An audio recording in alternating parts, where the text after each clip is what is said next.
बिस्मिल्लाहिर्रहमानिर्रहीम अस्सलामु अलैकुम। उम्मीद करता हूँ आप खैरियत बआफ़ियत से होंगे। आज जो हम लेक्चर डिस्कस करने जा रहे हैं वो कमीशन एजेंट के ऊपर है और कमीशन एजेंट में कौन-कौन आते हैं। कमीशन एजेंट्स के ऊपर आते हैं एडवर्टाइज़मेंट कंपनीज़ जो हैं वो कमीशन एजेंट कहलाते हैं। अच्छा, जो इंश्योरेंस कंपनीज़ हैं वो कमीशन एजेंट कहलाते हैं, उनको जो यानी कि इनकम मिल रही होती है वो कमीशन बेस होती है। इसके अलावा बैंक के अंदर जो क्रेडिट कार्ड की यानी कि सेल आउट कर रहे होते हैं वो कमीशन्स के ऊपर होते हैं। और इसके अलावा रैपिड कोरियर वाले हो गए, इनकी जो ये होते हैं ये भी सारे कमीशन बेस होते हैं। ये सारे जितने भी हैं ये सब कमीशन बेस कहलाते हैं। अगर कोई कमीशन बेस्ड पर्सन की अगर हमें रिटर्न फाइल करनी होगी तो वो हम कैसे करेंगे? तो चलिए हम स्टार्ट करते हैं आज के लेक्चर को। सबसे पहले आपके सामने में ये इंटरफ़ेस ओपन हुआ है आइरस का। आपने क्या करना है, irs.fbr.gov.pk पे आके लॉगिन पासवर्ड अपना पुट करना है और लॉगिन कर देना, तो ये आपके पास इंटरफ़ेस ओपन हो जाएगा। उसके बाद हमने क्या करना है, हमने आना है डिक्लेरेशन के ऊपर। डिक्लेरेशन के ऊपर आने के बाद हमने क्या करना है, हमने करना है नॉर्मल रिटर्न इंडिविजुअल और एओपी पे क्लिक कर देना। इस पे क्लिक करने के बाद पीरियड सेलेक्ट कर देंगे 2022। अच्छा, ये दोनों के लिए जो फर्स्ट टाइम अपनी रिटर्न फाइल कर रहा है या जिसने इससे पहले रिटर्न फाइल की हुई है वो ये उसके लिए भी है। तो दोनों केस हम इसमें डिस्कस करेंगे। तो ये हम सेलेक्ट कर लेते हैं। ये हमारे पास फॉर्म ओपन हो गया। इसको पहले सबसे पहले हम ये कर देते हैं ऐसे, ताकि कन्फ्यूजन ना हो। ये पूरा इंटरफेस है इसका। और इसको समझाने से पहले हम इसके टैक्स रेट देख लेते हैं ताकि आपको कन्फ्यूजन ना हो। ये आपके सामने विदहोल्डिंग टैक्स रजीम ओपन की हुई है मैंने, ये टैक्स कार्ड है। और इसमें जो सेक्शन इम्प्लीमेंट होता है कमीशन एजेंट्स का वो 233 है। सेक्शन 233 कहलाता है ब्रोकेज एंड कमीशंस, ठीक है। ये क्या कहता है कि एडवर्टाइजिंग जो एजेंट्स हैं उनके ऊपर अगर वो फाइलर होगा तो उसके ऊपर 10% जो है टैक्स चार्ज किया जाएगा उसकी, यानी कि जो भी इनकम होगी ग्रॉस के ऊपर। और नॉन फाइलर होगा तो 20%, यानी कि अगर एक बंदे ने अपनी रिटर्न फाइल की होगी तो उसके ऊपर 10% लगेगा, अगर नहीं की होगी तो वो 20% अपना टैक्स डिडक्ट करवाएगा। लाइफ इंश्योरेंस एजेंट जो कि 0.5 मिलियन यानी कि 5 लाख से कम होगा तो उसके ऊपर 8%, अगर फाइलर होगा, अगर नॉन फाइलर होगा तो 16%, ठीक है। और इन केस अगर 5 लाख से ज़्यादा होगी तो ये कंडीशन इम्प्लीमेंट हो जाएगी दोनों के ऊपर। इन दोनों के लिए है, फर्स्ट एंड 2 के लिए। तो क्या होगा, 12% इम्प्लीमेंट हो जाएगा। अब इसमें कौन आएंगे, रैपिड कोरियर वाले आगे, टीसीएस वाले आगे, बैंक के लोग आगे जो कमीशन पे काम कर रहे हैं, लाइफ इंश्योरेंस वाले आगे, एडवर्टाइजिंग एजेंट्स आगे। तो उनके ऊपर ये 12% फाइलर के लिए और नॉन फाइलर के लिए 24%, ठीक है। ये मिनिमम टैक्स है, ये फुल एंड फाइनल टैक्स कहलाता है, यानी कि फाइनल टैक्स भी कहलाता है ये, ठीक है। अब आ जाते हैं हम अपनी रिटर्न के अंदर। अब रिटर्न के अंदर मैं आपको बता दूं, जो फर्स्ट टाइम फाइल करने हैं, एक चीज़ मैं आपको क्लियर कर दूं, अगर कि वो 2 साल की रिटर्न फाइल करेंगे तो 1 हफ्ते के अंदर वो एक्टिव टैक्स पेयर लिस्ट के अंदर आ जाएंगे। अगर वो नहीं करते, इसी साल की अपनी रिटर्न फाइल करेंगे तो वो 1 मार्च 2023 के अंदर जाके एक्टिव टैक्स पेयर लिस्ट के अंदर आएंगे। तो मेरी सजेशन यही है कि आप 2 साल की एक साथ रिटर्न फाइल करें ताकि आप बाकी जहाँ पे भी आपका डबल टैक्स डिडक्ट हो रहा हो उससे बच सकें। तो चलिए हम स्टार्ट करते हैं। और हम सबसे पहले अपनी इनकम डिक्लेयर करेंगे कि जो हमने पैसे यानी कि कमीशन बेस पे कमाए हैं वो हमने कहाँ मेंशन करने हैं। तो ये आपको नज़र आ रहा होगा बिज़नेस पे हम क्लिक कर देंगे। बिज़नेस पे आने के बाद अदर रेवेन्यू के अंदर, अदर रेवेन्यू पे आने के बाद अदर्स के अंदर, अदर के अंदर 3128 का जो कोड है इसके अंदर आके हम मेंशन कर देते हैं कि मैंने जो है पूरे साल के अंदर 10 लाख रुपए कमाए, ठीक है। ये मेरी इनकम है पूरे साल की जो मैंने कमीशन लिया, ठीक है। ये मैंने इनकम यहाँ डिक्लेयर कर दी। इनकम हमने डिक्लेयर करने के बाद फिर हम आ जाते हैं, इसको हम करते हैं बंद। ये हमारी इनकम हमने पुट कर दी कि हमने पूरे साल के अंदर 10 लाख रुपए कमाए हैं। टैक्स चार्जेबल एंड पेमेंट्स के अंदर आते हैं। आने के बाद हम कंप्यूटेशन पे आ जाते हैं।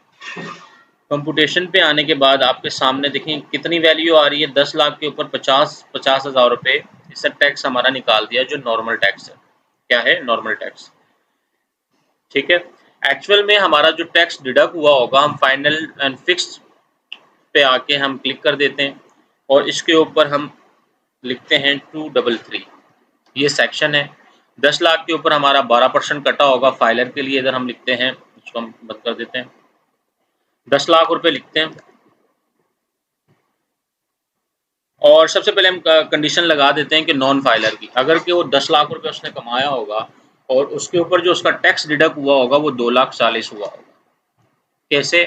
उसके ऊपर जो रेट इम्प्लीमेंट हुआ वो 24% का हुआ। अगर आप मैं इधर देखूँ तो कितना रेट इम्प्लीमेंट हुआ? 24% का हुआ। सही है? ये नॉन फाइलर के लिए है। जो फर्स्ट टाइम फाइल कर रहा है ये उसके लिए इसका टैक्स डिडक्ट हुआ होगा। वो जो सर्टिफिकेट लेगा उसको 2,40,000 का सर्टिफिकेट दिया जाएगा और टैक्सेबल इनकम दिखा के नीचे जो सर्टिफिकेट आ रहा होगा वो 2,40,000 की अमाउंट टैक्स डिडक्शन की होगी। तो एक्चुअल में कितना कटना था अगर फाइलर होता तो 1,20,000 होती। ठीक है?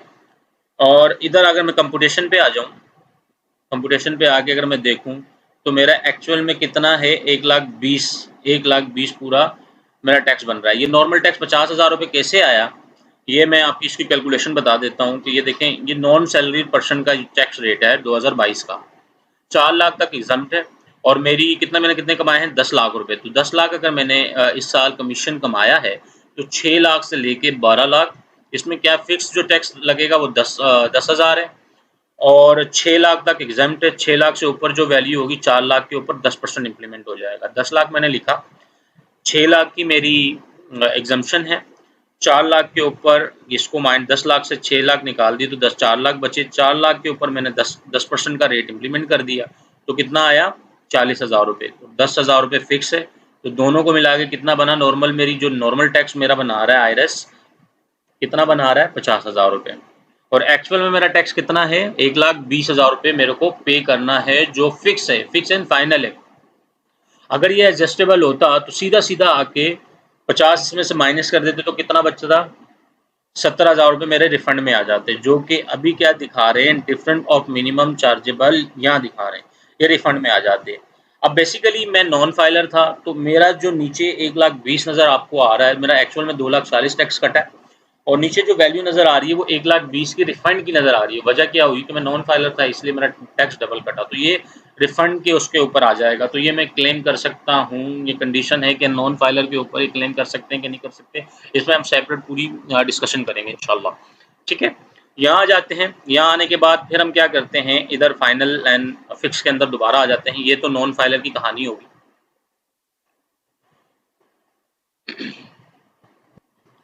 ये जी हम दोबारा आगे, सॉरी, ये पहला केस हमने डिस्कस किया, ये नॉन फाइलर का। अब आ जाते हैं दोबारा कि अगर वो फाइलर है तो उसका टैक्स कितना कटेगा? 1,20,000 रुपये। ठीक है? ये उसका एक्चुअल में टैक्स कटा किसका? फाइलर का। तो इसको हम दोबारा से कैलकुलेट कर लेते हैं। ये हमारा हो गया कैलकुलेशन। ठीक है? 1,20,000 की ये आ गई और हम आ जाते हैं दोबारा से कंप्यूटेशन के ऊपर। और ये देखें, पहले रिफंड आ रहा था, अब रिफंड नहीं आ रहा, ना हमारा रिफंड निकल रहा है और ना ही हम इसको क्लेम कर सकते हैं। ठीक है? 1,20,000 था, एक्चुअल में मेरा टैक्स कितना बन रहा है? अगर नॉर्मल टैक्स देखा जाए तो 50, लेकिन ये 1,20,000 इसलिए ये फुल एंड फाइनल टैक्स है, या ना हम एडजस्ट कर सकते हैं और ना हम रिफंड ले सकते हैं। यहाँ तक बात समझ आ गई। ये जो 1,20,000 है इसको हमने दोबारा आना है बिजनेस के ऊपर, मैनेजमेंट के ऊपर, रेट एंड टैक्सेस के ऊपर आके हमने क्या करना है? 1,20,000 रुपये इस जगह पे मेंशन कर देना है जो हमारा टैक्स कटा। सही है? ये कटने के बाद हम आ जाते हैं दोबारा, ये हमारा एक्सपेंस है। ठीक है?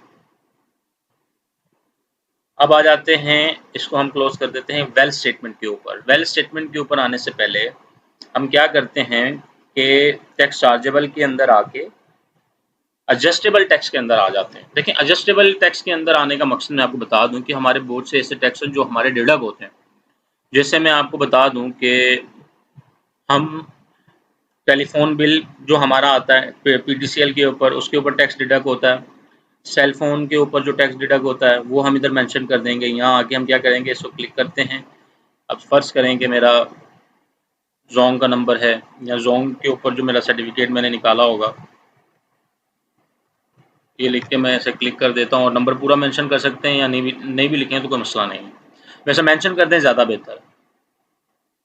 यहाँ आके अब मैं लिख देता हूँ,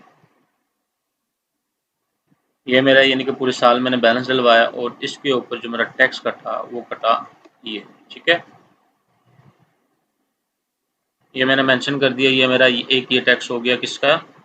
ये टेलीफ़ोन के ऊपर जो हमारा टैक्स डिडक्ट हुआ होगा पीटीसीएल के ऊपर, वो आप निकाल सकते हैं आप।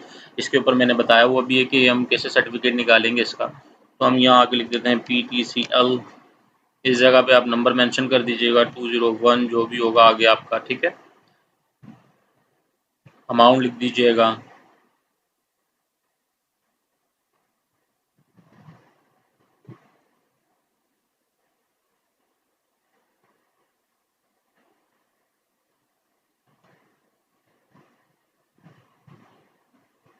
ये हमने टैक्स कैलकुलेट कर लिया, ठीक है। इसके अलावा अगर इलेक्ट्रिसिटी है, अगर कोई है तो इसके ऊपर यहाँ पे आपका बिल आ रहा होगा, वो आप यहाँ मेंशन करेंगे और डोमेस्टिक का आप यहाँ मेंशन करेंगे, ठीक है। इंडस्ट्रियल का यहाँ है और डोमेस्टिक का यहाँ है, तो आप यहाँ वाले पे मेंशन करेंगे अगर इलेक्ट्रिसिटी पे आपका टैक्स डिडक्ट कर रहा होगा। अच्छा, प्रीपेड कार्ड के ऊपर अगर आपका टैक्स डिडक्ट हो रहा होगा तो आप यहाँ मेंशन करेंगे, इधर आके इस जगह पे। और अगर कोई प्रॉपर्टी वगैरह कोई ट्रांसफ़र होगा तो यहाँ मेंशन कर देंगे इस जगह पे। सेल ट्रांसफ़र प्रॉपर्टी 36C के अंदर इस जगह पे मेंशन कर देंगे वो जितने की ली थी और जितना टैक्स पे डिडक्ट हुआ होगा। इसके अलावा और व्हीकल के ऊपर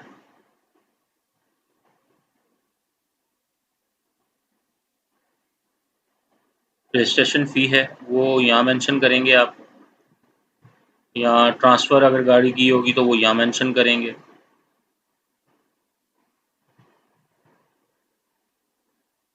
और दूसरा जो है, जो आपका सालाना एक टैक्स डिडक्ट होता है व्हीकल के ऊपर, जो यानी कि पीरियड वाइज होता है, या तो पूरे साल का जमा करवा दो या 6-6 महीने करके ये टैक्स जमा होता है, वो आप यहाँ मेंशन कर देंगे। अगर आपके पास कोई कार वगैरह है तो इस व्हीकल वगैरह है तो इस जगह पर मेंशन कर देंगे जो भी आपका टैक्स डिडक्ट हुआ होगा वो एक्साइज से आपको पूरा चालान मिलता है उसको, तो वो आप यहाँ आके मेंशन कर देंगे, किधर प्राइवेट व्हीकल के अंदर आके इस जगह पे आप मेंशन कर देंगे, ठीक है। यहाँ पे क्लिक करेंगे ना, गाड़ी का नंबर लिखिएगा, अमाउंट लिख के सामने यहाँ मेंशन कर देंगे आप, ठीक है। ये हो गया एडजस्टेबल टैक्स जो आपके हैं जो एडजस्ट हो सकते हैं।